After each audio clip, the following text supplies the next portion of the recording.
नमस्कार दोस्तों। फ्राइडे और सैटरडे की बात है। लास्ट 2 दिन में इंडियन स्टॉक मार्केट ने इन्वेस्टर्स को एक बड़ा झटका दिया। हेडलाइंस बोल रही हैं सिर्फ 2 दिन में 9.5 लाख करोड़ इन्वेस्टर्स की वेल्थ वाइप आउट हो गई। सेंसेक्स और निफ्टी दोनों गिर चुके हैं, यानी कि सारे इन्वेस्टर्स का 9.5 लाख करोड़ रुपए का नुकसान। तो सवाल ये है, ये क्रैश क्यों हुआ है? क्या ये सिर्फ टेम्परेरी करेक्शन है या कुछ सीरियस प्रॉब्लम है? और अब इन्वेस्टर्स को क्या करना चाहिए? आज के वीडियो में हम फैक्ट्स के साथ बिना फियर के सब कुछ समझेंगे। इंडियन स्टॉक मार्केट में फ्राइडे और सैटरडे के ट्रेडिंग सेशन के अंदर सेंसेक्स लगभग 900 से 1000 पॉइंट्स गिरा, निफ्टी अप्रोक्स 200 प्लस पॉइंट्स नीचे आया और टोटल मार्केट कैपिटलाइजेशन से 9.5 लाख करोड़ इरेज हो गए। ये loss retail investors, mutual funds और इंस्टीट्यूशनल इन्वेस्टर्स सबके पोर्टफोलियोज पर रिफ्लेक्ट हुआ। इंपॉर्टेंट बात यह है, ये क्रैश एक सिंगल डे का नहीं था, लगातार सेलिंग प्रेशर था और जो कॉन्फिडेंस को हिट करता है। सबसे बड़ा प्रेशर आया आईटी सेक्टर से।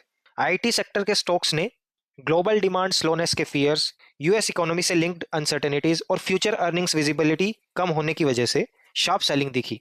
आईटी सेक्टर हाई वेटेज रखता है निफ्टी और सेंसेक्स में, इसलिए जब आईटी गिरा तो पूरे इंडेक्स पर प्रेशर आ गया। सिर्फ इंडिया ही नहीं, ग्लोबल मार्केट्स भी वीक थी। यूएस टेक स्टॉक्स में सेलिंग, ग्लोबल इन्वेस्टर्स रिस्क कम कर रहे थे। इन्फ्लेशन और इंटरेस्ट रेट एक्सपेक्टेशंस से सेंटीमेंट और बिगड़ा। इसका रिजल्ट, फॉरेन इन्वेस्टर्स ने इंडियन इक्विटी में भी कॉशियस अप्रोच ली।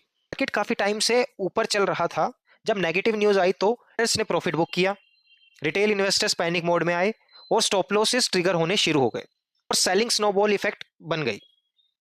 यहां सबसे इंपॉर्टेंट सवाल आता है, क्या फंडामेंटल्स खराब हो गए हैं? एक्सपर्ट्स के अकॉर्डिंग इंडियन इकोनॉमी का मैक्रो स्ट्रक्चर अभी वीक नहीं हुआ है।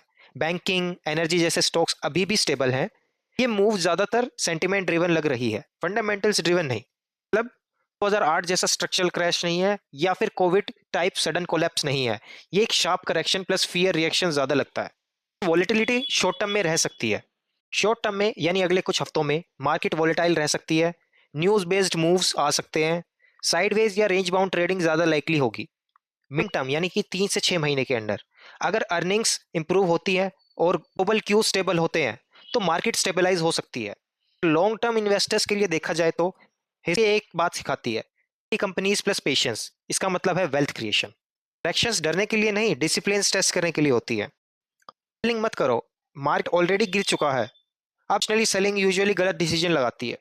अपनी स्ट्रेटेजी रिव्यू करो, क्या आप शॉर्ट टर्म ट्रेडर हो या लॉन्ग टर्म इन्वेस्टर हो? दोनों के रूल्स अलग अलग होते हैं। एस्ट्रेस काम रहो, मतलब ही होता है वॉलेटिलिटी से फाइट करना, ना कि उससे भागना। एक्सपोजर अवॉइड करो, सिर्फ एक सेक्टर में ज्यादा पैसा लगाना रिस्की हो सकता है, डाइवर्सिफिकेशन जरूरी है। 9.5 लाख करोड़ रुपए का नंबर सुन के डर लगता है, लेकिन स्टॉक मार्केट इमोशंस पे नहीं, लॉजिक पे चलती है। हर फॉल अपॉर्चुनिटी नहीं होती और हर और बबल नहीं होता। स्मार्ट इन्वेस्टर्स वही होता है जो न्यूज है, नॉइस करता है और डिसिप्लिन फॉलो करता है।